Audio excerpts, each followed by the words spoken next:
কিছু কিছু আছেন অভ্যাসগত ভাবে ভিক্ষা করেন, তাদেরকে পুনর্বাসন করেও আসলে রাখা যায় না, আবার ফিরে ফিরে আসে। ভাতাটা দেয়া অনেকগুলো কারণ, একটা হচ্ছে যে তিনি যেন নিজেকে অসহায় মনে না করেন, রাষ্ট্র তার পাশে আছে। ভিক্ষুকদের পুনর্বাসনের প্রকল্পও আছে এবং কর্মসূচি আছে এবং সেই অনুযায়ী এই সবসময়ই ক্রমাগত কিন্তু এই কাজটি চলছে। তাদেরকে কোনো একটা দক্ষতা উন্নয়নের চেষ্টা করে, কোনো একটা প্রশিক্ষণ দিয়ে, তাদেরকে অনুদান দিয়ে, কখনো ঋণ দিয়ে এবং তাদেরকে বাসস্থানের ব্যবস্থা করে দিয়ে তারপরে তাদের পুনর্বাসনের ব্যবস্থা করা।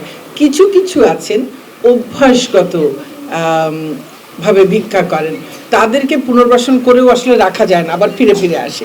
কিন্তু এর বাইরে অনেককেই এই পর্যন্ত বিভিন্ন জেলায়, আমি জানি আমার নিজের জেলায়ও হয়েছে, বিভিন্ন জেলায় অনেক ভিক্ষুককে কিন্তু সরকার পুনর্বাসিত করেছে।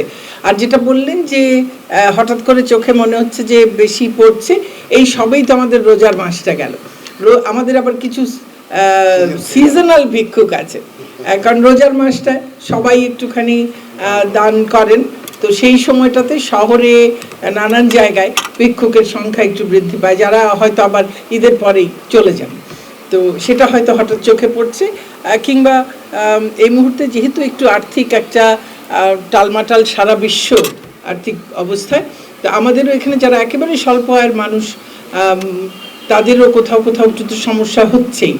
সেই কারণে কেউ কেউ হয়তো আবার একটু সহযোগিতার জন্যে হাত পাতছেন, সেটা হতে পারে।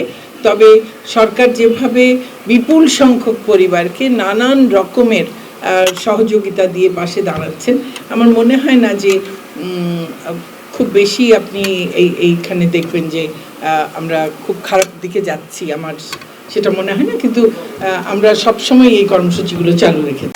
40% বেশি গ্লো, বিশ্বের 1 নম্বর গ্লো ক্রিম, নতুন গ্লো এন্ড লাভলি। এখন তো আমরা ভাতাভোগীদের আমরা লাইভ আইডেন্টিফিকেশন বলি, আমরা একদম যেখানে আছে ভাতাভোগীরা সেখানে গিয়েই সবার সামনেই আমরা আইডেন্টিফাই করি, সেটারও একটা প্রক্রিয়া চলছে। কাজে সবাই জানবেন যে কারা, আর স্থানীয় জনপ্রতিনিধিরা জানেন, আমাদের সমাজসেবার তাদেরও জানবার কথা, না জানবার কোনো কারণ নেই। হ্যাঁ, কেন আপনাদের কাছে আপনারা সেই তথ্য পান না সেটা বুঝতে পারলাম না, আমি ওদের সঙ্গে কথা বলবো নিশ্চয়ই। কেউ যদি ভাতাভোগী হয়ে যাবার পরে, রেজিস্ট্রেশনের পরে কেউ যদি নিজের মোবাইল নম্বর বদলে ফেলে থাকেন, অজ্ঞানতাবশত একেবারেই হতে পারে, সেই ক্ষেত্রে সমস্যা, সেখানে আমাদেরকে জানালে আমরা নিশ্চয়ই সেটা ঠিক করবার আমাদের পদ্ধতি আছে। জি, জানালে আমরা সেটা ঠিক করে দেবো। ভাতাটা দেয়া অনেকগুলো কারণ, একটা হচ্ছে যে তিনি যেন নিজেকে অসহায় মনে না করেন, রাষ্ট্র তার পাশে আছে। তিনি এবং প্রত্যেকেই যে পরিবারে থাকেন, একজন বয়স্ক মানুষ হন, একজন বিধবা হন, কিংবা একজন প্রতিবন্ধী ব্যক্তি হন, যখন তিনি একটি সরকারের কাছ থেকে একটি ভাতা পান, তখন তার পরিবারেও তার একটা অবস্থান সেটা একটু ভালো হয়, সম্মান বাড়ে। তো সেই সব নানান কারণ আছে, কিন্তু ভাতাটা এই কারণে দেওয়া হয় না যে তার আর অন্য কিছু করতে হবে না।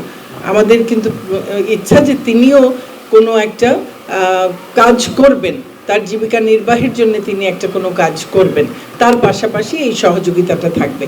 আর অবশ্যই সরকারের দেশের যত সক্ষমতা বাড়বে, সেই সক্ষমতা বাড়ার সাথে সাথে প্রয়োজন হলে তখন এই ভাতার পরিমাণ বাড়াবার কথা নিশ্চয়ই ভেবে দেখা হবে। এই মুহূর্তে